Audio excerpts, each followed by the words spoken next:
The USS Savannah. For over 20 years, she carried fuel for the Navy's fleet. But today, she's headed to a scrapyard where a team of experts is waiting to break her down for recycling. Push it as far and hard as you can. Let's run her up on the bank. It's a monster maritime mission. A 13,000-ton hull, 3 sets of massive fueling posts, and 2 23,000-kilo propellers. But decades of service have made this ship a mess. It's a beautiful bucket of toxic waste. So, before they cut her up, they'll need to clean her out. It's all hands on deck, and the job starts now.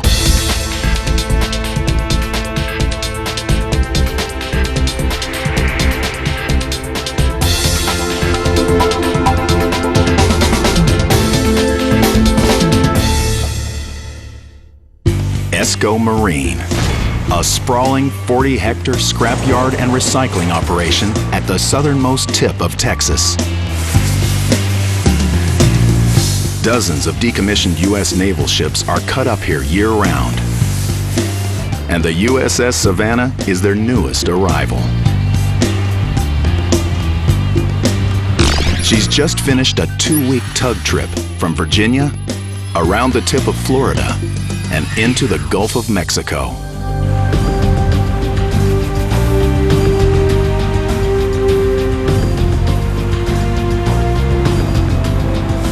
The ESCO Marine crew boards the ship and quickly pushes her into their canal.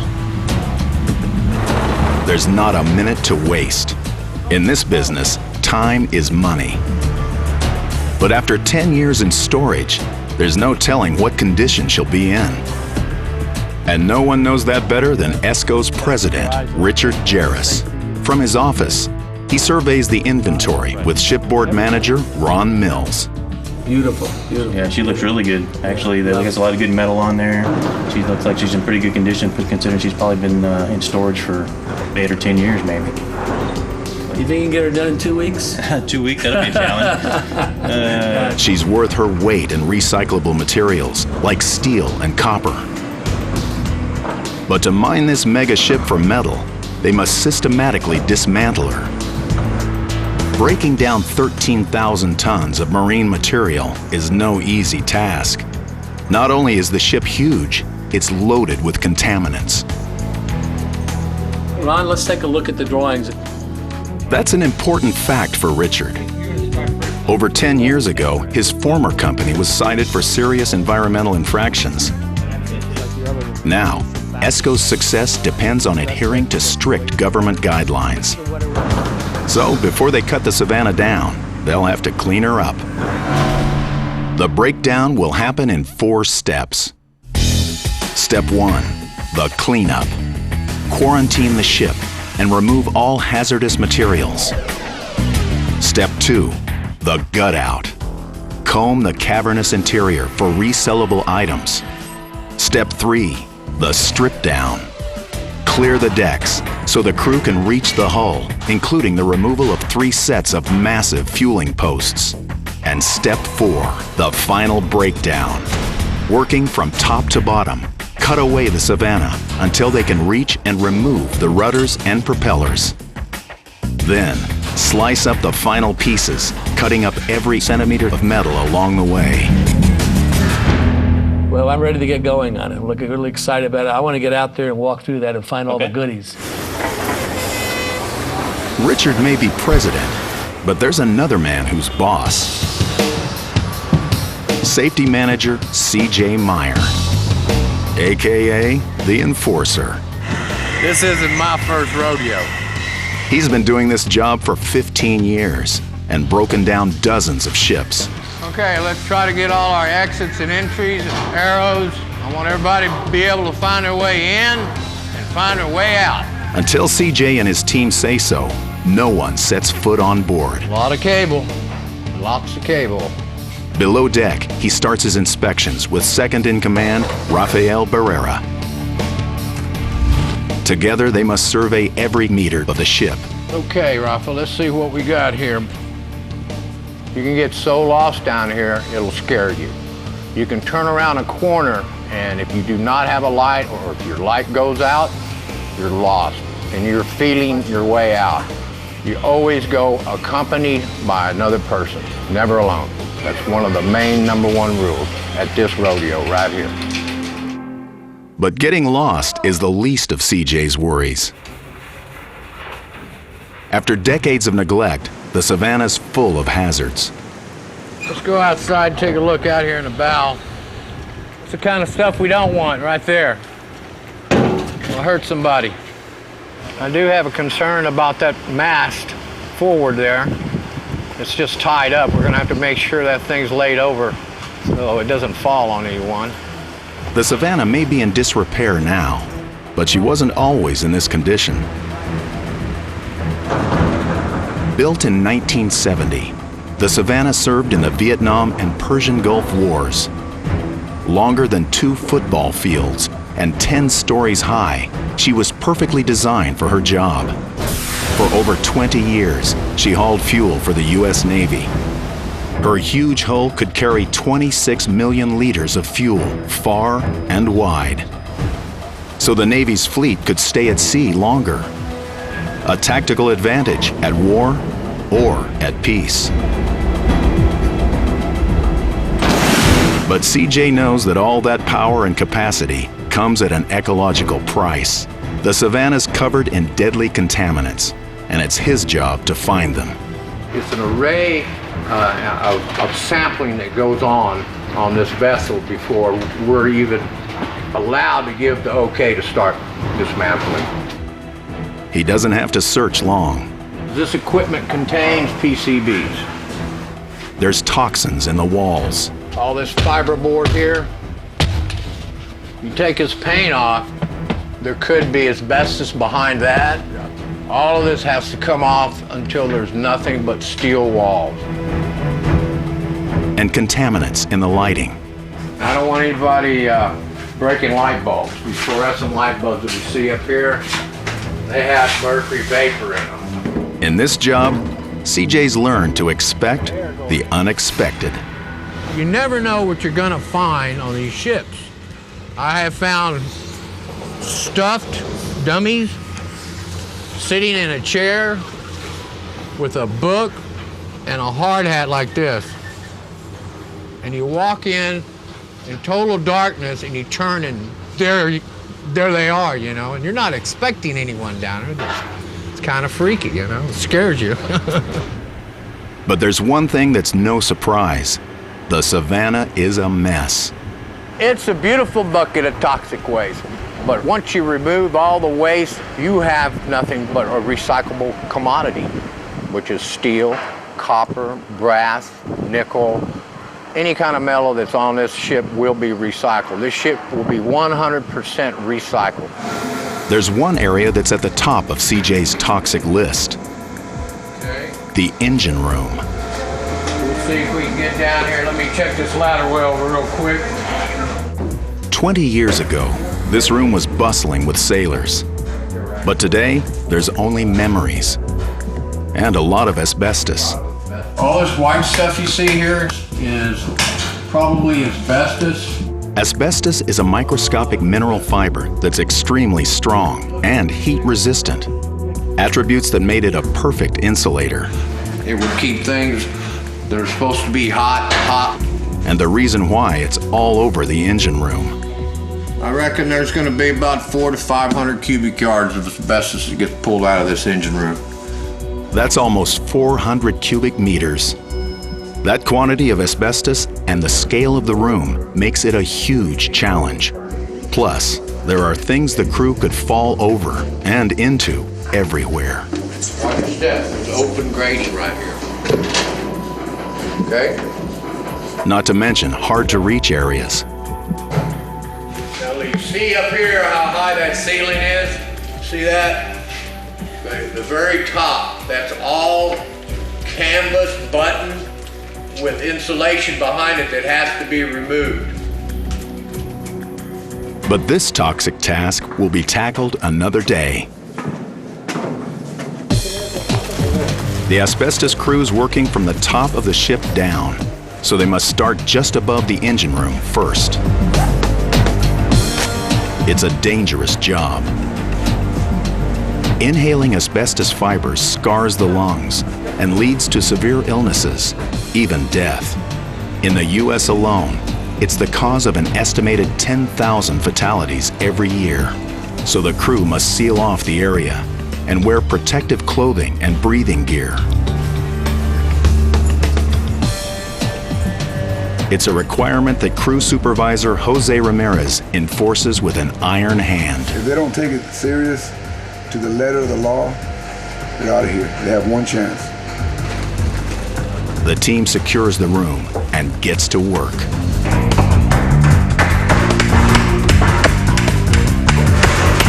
They keep the dust down with a steady spray of water.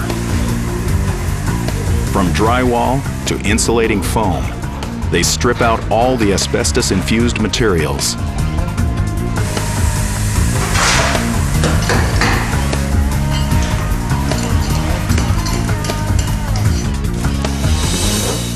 Next, they bag and tag what they remove and place it in a quarantine container for shipment to a contained landfill.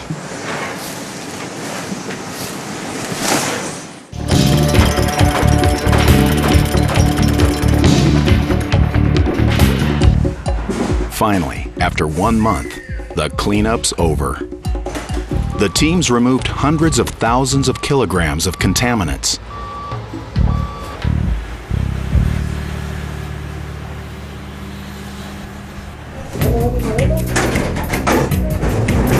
It's safe for them to move to step 2, the gut out. In charge, Gene Anderson. We don't put it in the doorway because it's a fire hazard. We're other treasure hunters. Anything we find on the ship that's good and resellable, we'll take it out and resell it. The kitchen's the first gold mine. You would be surprised what you find. Kitchen equipment, furniture, something that we know that regular people would, like to buy, put in their house or buy for the hell of it. The crew brings every item they salvage to ESCO's warehouse. Brian Fleischman runs the store, and he sells items that would surprise even a sailor. Some of the stuff's brand new, some of it's slightly used. These are the $400 U.S. government toilet seats. Anything that can be reused, that's what we try and sell. A few life rings from the various ships. There's our bells. Lifeboat radios over here. Yep, that's for sending out Morse code. That's the antenna. Here's your earphones. Tank sounding boards. We got hand dryers. There's Army helmets. That's a big spotlight. Dummy shells. This is barber chairs. That's when you could still smoke when you're getting a haircut. We got all kind of stuff. That's actually a snatch block. Anchor shackle. And these are more of the metal blocks. Pretty big, quite big to real big. It looks like a mishmash of stuff, but people walk through here and it's just unbelievable what they find. Back on the Savannah, CJ's 1 month into the gut out and happy with the progress. Full speed ahead! He clears the crew to move on and the mega cranes to roll in. It's time for the next stage, the strip down. The shipbreakers are ready to clear the Savannah's decks, including 3 sets of 15-meter fueling posts. The Savannah's massive posts were key to her success at sea. She had to be able to refuel several ships at the same time, and receiving vessels could be nearly double her size. So her fueling posts needed to be tall enough and plentiful enough to extend oil lines to reach her fleet. But her feats at sea didn't stop there. The Savannah could also transfer ammunition to warships via helicopters. But landing a copter on a ship in rough seas is dangerous, not to mention hard on its landing gear.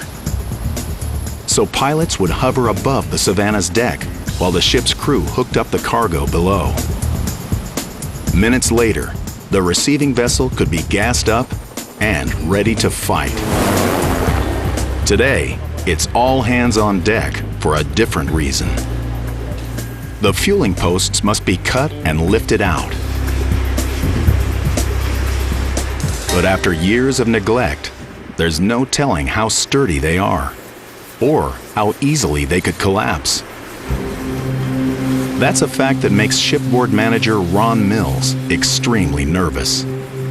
This is the most risky thing we'll do on this ship, there's no doubt about it. Sometimes we pick them straight, sometimes we topple them. We try to topple them as often as possible because of the risk involved. It's definitely a risk, highly risky job. But he's got the right man for the maneuver, crane operator Little Joe. Do you think you can make a clean straight lift on that? Or is it gonna need to be toppled? No, it'll be a clean lift, right? A clean lift. Okay. Their plan, remove one single mast to make room for the fueling posts to fall.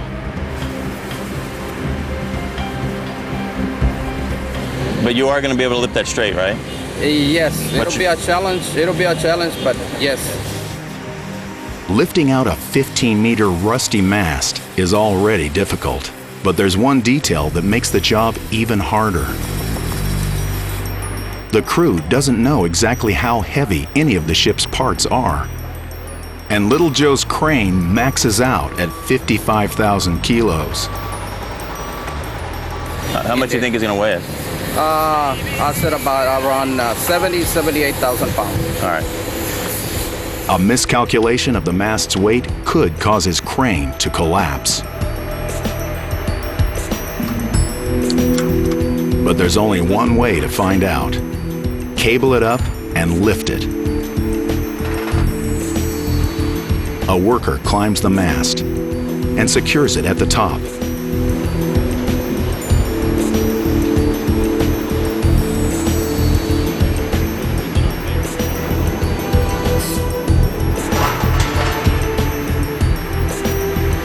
Then the burner crew begins to torch its base.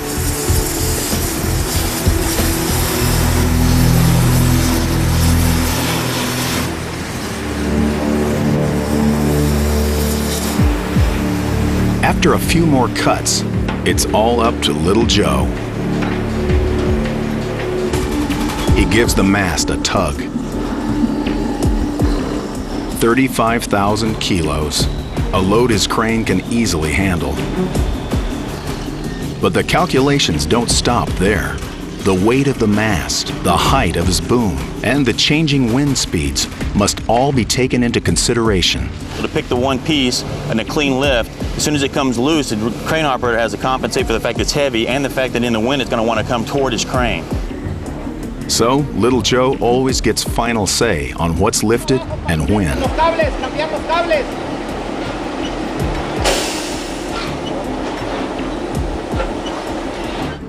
He gives Ron the thumbs up, and Ron secures the deck.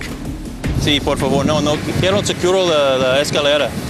Because this is so close to the place where people come on board the ship, I'm trying to get somebody to go down and secure the staircase so that there's no chance somebody just walks right up in the middle of this thing while in the process of dropping it.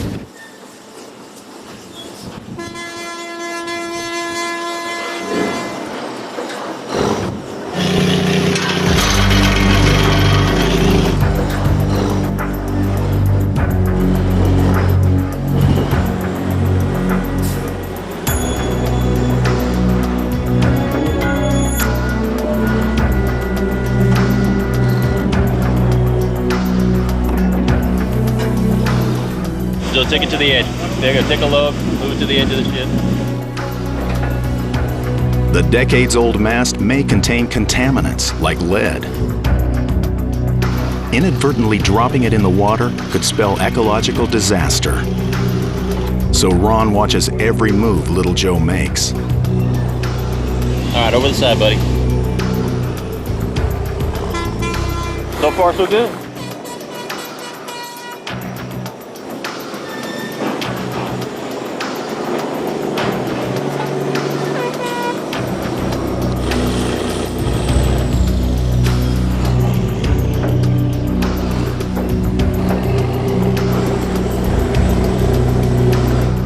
One down, 6 more to go.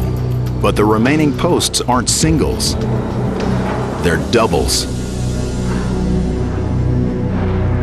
I would say that this is probably the most difficult one we'll have. The other ones you're dropping one stick at a time or picking up one mast or stick at a time. In this case, you're dropping 2 masts simultaneously that are tied together. So hopefully the fact that they're tied together will work in your favor and they'll both stay attached as they fall over.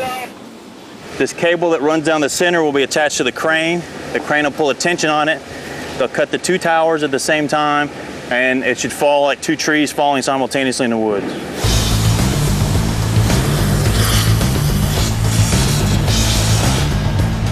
It's a piece so big that ESCO's president, Richard Jarris, arrives to watch it go down. Yes. Ron, we just about ready to go? Yeah, we're ready. We're fixing to take a strain on the cable in just a second. We got the area secured. Do you have a clear path or work? Oh yeah, no problem. The crew rigs up the 15-meter fueling posts and cuts the bases.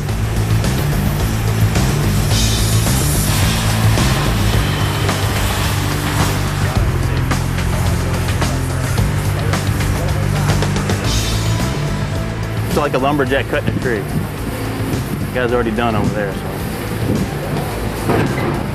There it goes.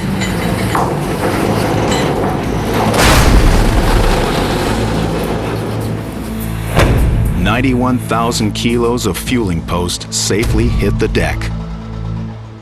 All right, guys, good job. That was perfect. Dead center, perfect fall. Good job, Ron. So far, so good. Everything's looking good. Maestro. Good. Good job. What'd you do? You work? You know I work every day. The crew continues stripping down the deck until there's nothing left but the Savannah's hull.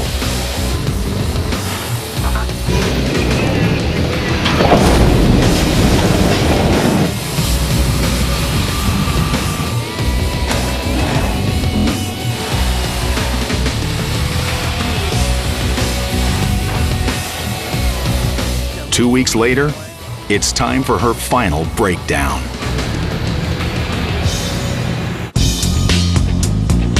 It's been 3 months since ESCO's shipbreaking crew began work on the USS Savannah.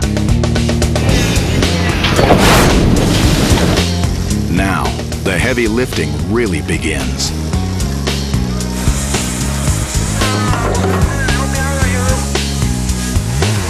Working from top to bottom, the team must slice away at the ship so they can reach and remove her massive rudders. Next, they'll move the Savannah stern first into a slip so they can take off her 23,000 kilogram propellers. Then last but not least, they'll pull her ashore and cut her up until she's gone. Shipboard manager Ron Mills gets ready to rumble. The team must slice through the ship's 2-centimeter thick hull. All right, that's good. It's looking good, guys. And there's only one way to do it. By hand, with blowtorches. The flame is 50% acetylene gas and 50% oxygen. The only mixture that burns hot enough to cut steel. Over 3,000 degrees Celsius.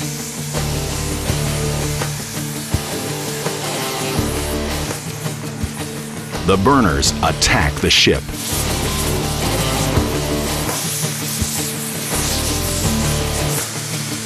Cutting each section for liftoff is a 2-step process.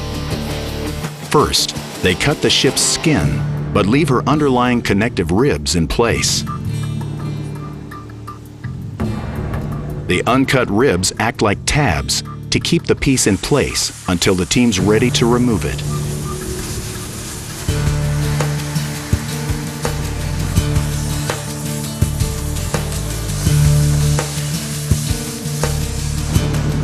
Then, when they're ready for removal, they cut the tabs and lift the section free.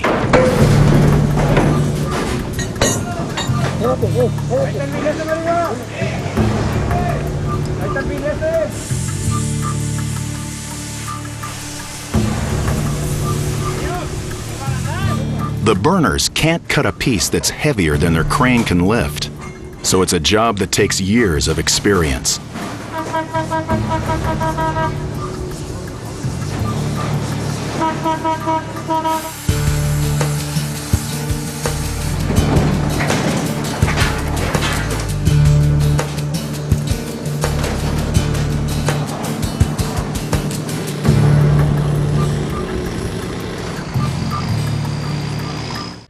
On land, an army of mechanical shears pulverizes the savanna's remains.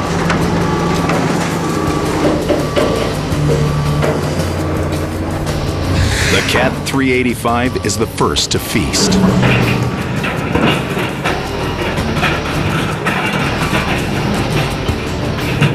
Its claw-like shear attachment crushes with a force of 350 kilos per square centimeter, making mincemeat out of the ship.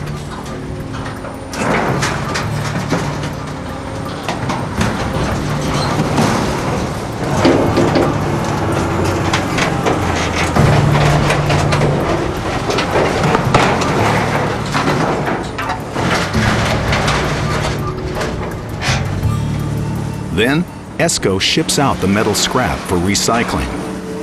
The current market price for steel, 26 cents a kilo. So every barge load that goes out brings in nearly $400,000.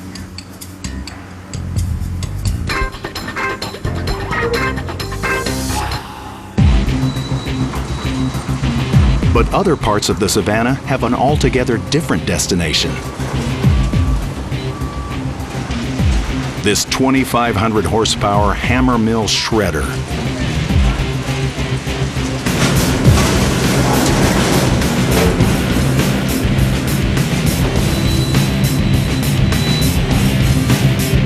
like a mammoth metal octopus, it loads scrap to its hungry mouth, where a rotating drum lined with 15-centimeter spiked teeth pre-grinds the metal meal into bite-sized pieces.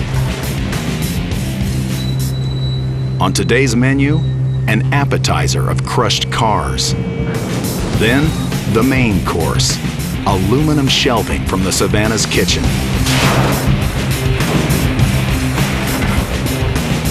All the shredded materials are sorted and routed via another set of arms to recycling collection piles.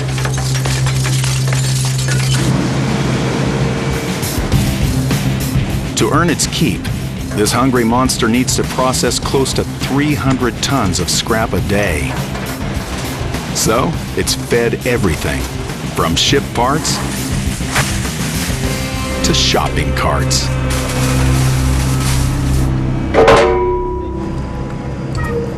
Only meters away, ESCO runs another recycling operation. Their quarry? Copper. It trades at several dollars a kilo. But selling it is easier than mining it. It's buried inside cabling from the ship, and it's Andy Jarris's job to extract it. A lot of this cable, this real small cable in the past, you couldn't process it at all because it's too small to strip. Size isn't the only challenge. The cabling may also contain PCBs and asbestos.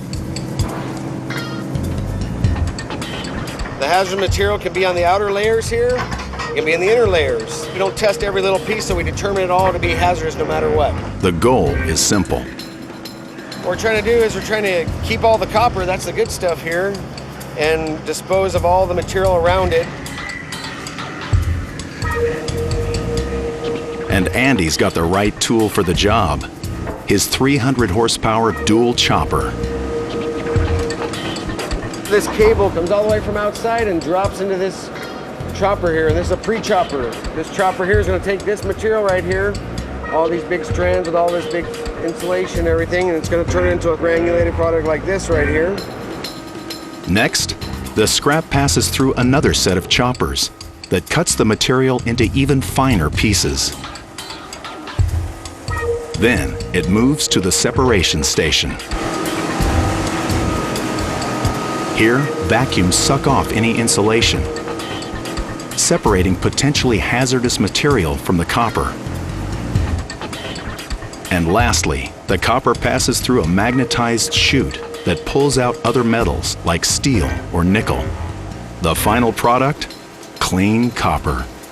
This box right here with the price of copper today is up to about $1.80 a pound, so about 5,000 pounds, so close to $10,000 a box. And it's almost like having stacks of $100 bills in here. We like that. That's what keeps us going. Weeks later, back on the Savannah, the cut-down crew reached the ship's rudders.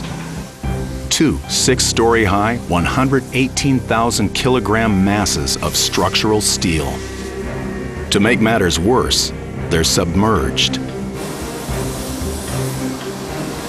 So the team must cut them away from the deck and lift them free from the water. It's a job so massive that Ron must call for reinforcements. Thankfully, in this business, for every big job, there's a rig that's even bigger. The mammoth 107-meter-tall Atlantic Giant. It's the largest floating crane in the Gulf of Mexico, capable of moving 360 tons in a single lift. And it just happens to be right down the canal.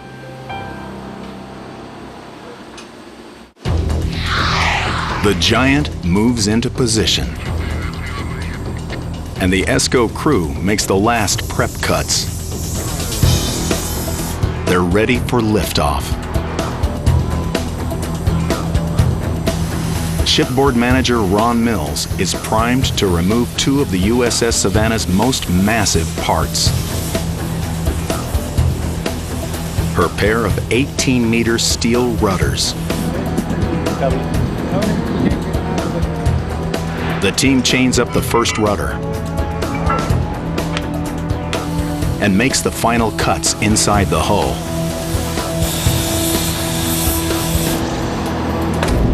The Atlantic Giant floating crane is ready to do its heavy lifting. The 118-ton mass of steel pops free.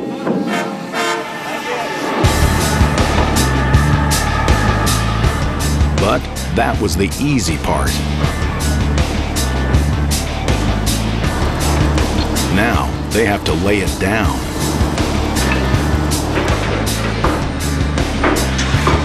The rudder's designed to swivel, so its center of gravity could easily shift as it touches the ground. And after decades of disuse, there's no telling how much or which way it'll swing. Rudder number 1 goes down nice and easy. But number 2 isn't as cooperative.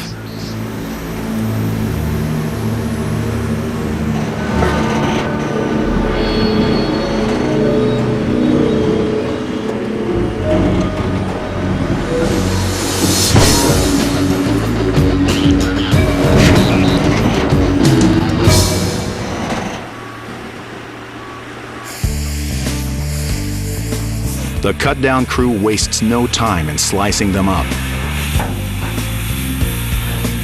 In days, the rudders will be nothing but 1 by 1.5 meter chunks of steel. Ron is elated. Always feels good to get one of these major projects out of the way. So now he can pull the Savannah out of the canal and into ESCO's slip for the next big removal, the pair of massive propellers. all right, when I get in position, I'll call you up and we'll get ready to move. But to move the Savannah, he'll need some help. Cue the tugboats. Ranger and Courageous. All right, guys, we got this cove up here on the front corner. We want to take the bow around.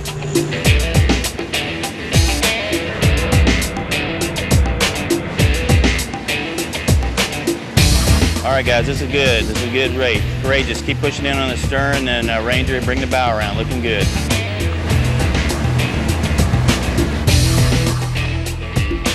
We're 50 feet off the west bank. We're about 25 feet off the east bank. We're swinging it in. That's good. It's looking good, guys.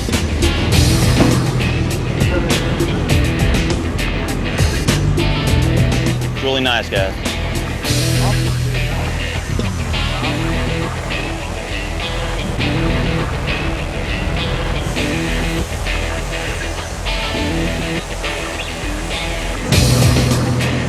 right, guys, we're center of the channel now. Let's start lining it up. Let's start pushing her straight north. Give her half a head and push it as far and hard as you can. Let's run her up on the bank.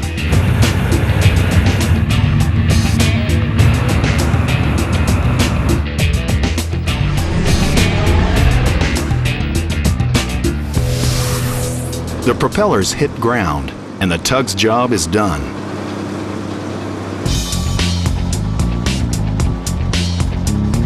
Now, it's time for the cut-down crew to take over. The ship's stern overhangs the propellers, so the team must cut away the hull for access. Chunk by chunk, they slice away at the stern.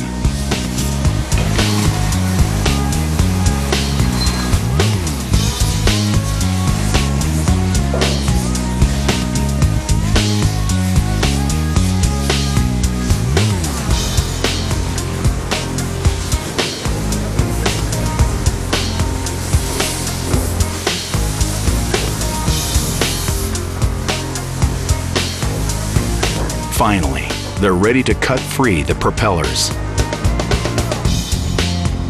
But the propellers aren't steel, they're brass. Break out the bazooka and burning bars.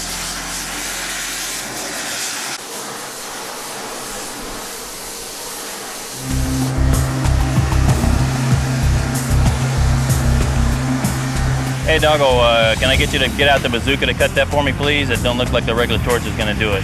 Shipboard manager Ron Mills is going to need some special blow torches to cut the Savannah's propellers off.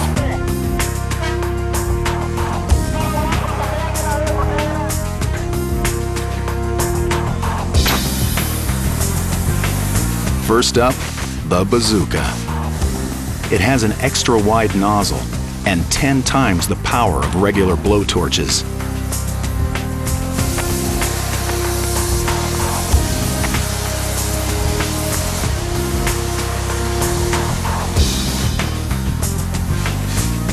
But that's not the only trick Ron has up his sleeve. He's also got what's called a burning bar. Like an oversized sparkler, this hot rod burns at nearly 4,300 degrees Celsius. Hey, Doggo, how many burning bars do you think we're going to need when we cut through that? About 15, 20 per shaft? Yours.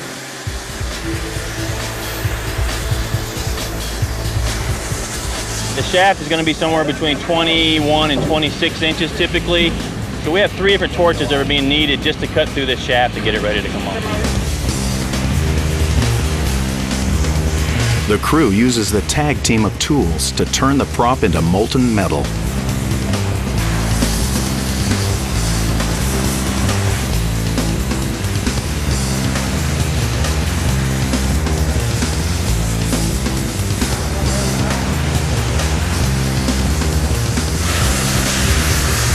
Crane operator Little Joe waits for the burners to finish so he can lift the propeller out. It's a hot day, like you're on a spring break. Yeah. But you enjoy working here. He likes his job, but he loves his crane. It's a Tanke toy. It's good.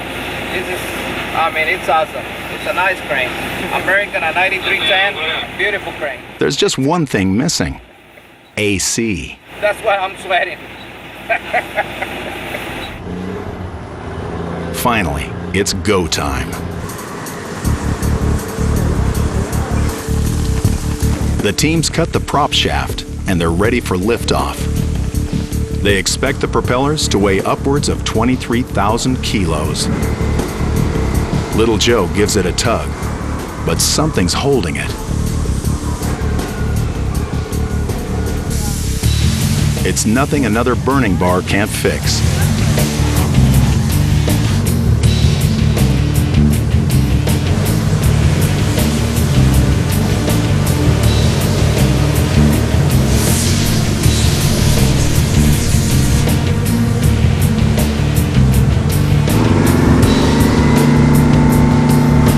The thick mud is the last thing in their way.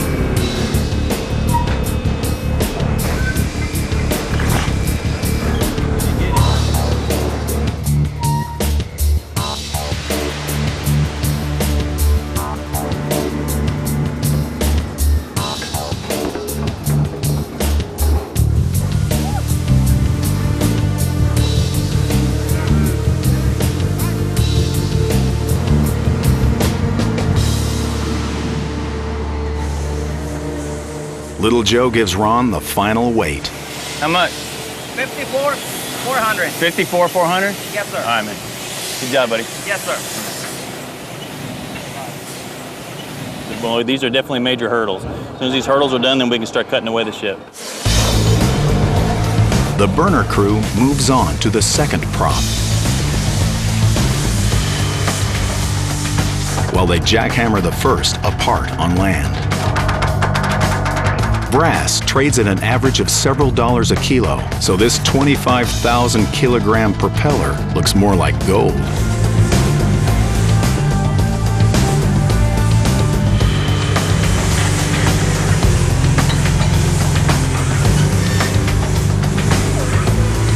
The team cuts the second propeller free and winches the Savannah farther on land,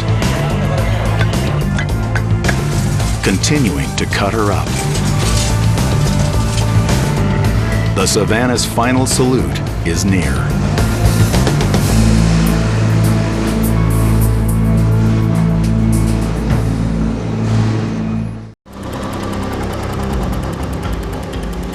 The USS Savannah is but a shadow of her former self.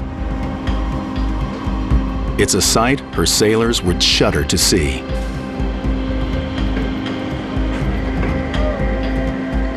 But there's a lot more work to be done.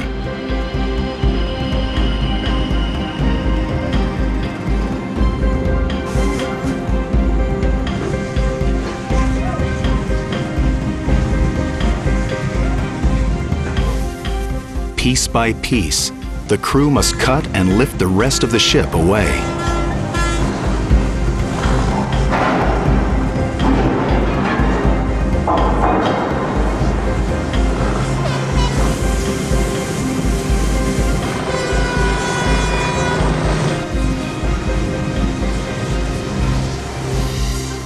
They're a week into the final cut down, and safety manager C.J. Meyer doesn't like what he sees.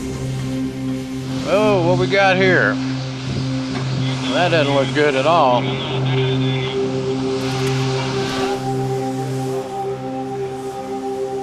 Hello, Ron. Well, I'm down here looking at the vessel, and it looks like we could have a serious problem here. It looks like the last pre-cut they did is spread out about 4 to 5 inches in some parts, which looks to me like she's starting to pull down on the bow. The Savannah is breaking in half, and her bow is about to sink. If the ship goes under, it'll be an environmental catastrophe. And that's a scenario CJ must avoid at all costs. So I want you to get with your guys up there and let's make sure we start taking some weight off the bow and lighten her back up and hope that this thing will close up or that we get her pulled up before she spreads anymore. And we don't want to have this thing break right here and slip. Shipboard manager Ron Mills and his crew mobilize into action.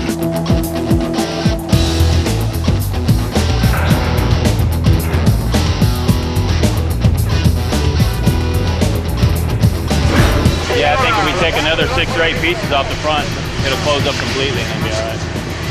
He already got that other side pre-cut? Yeah. He's just going to keep going? No, it's off.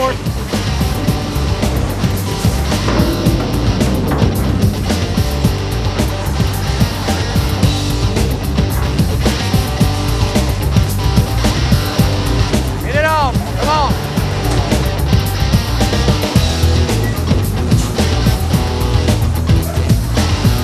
I think with maybe about 4 more pieces, we're going to be all right.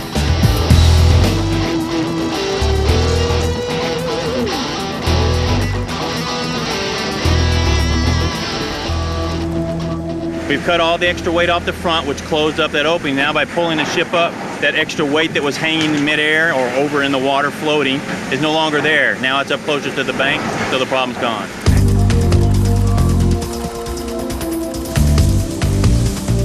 The ship stabilized, and the team quickly cuts up the final pieces.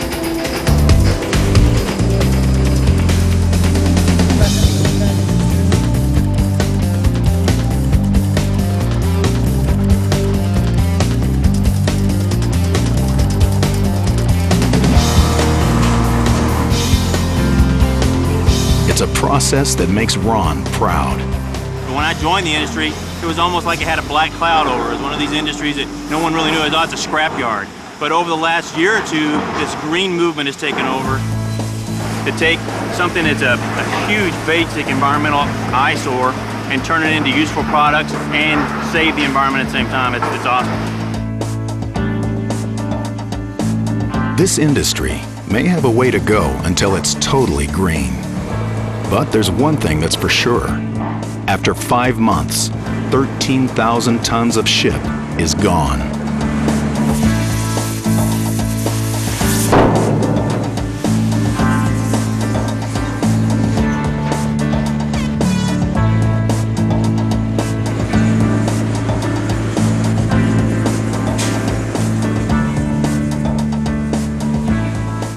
ESCO's slip is empty and ready until their next big breakdown.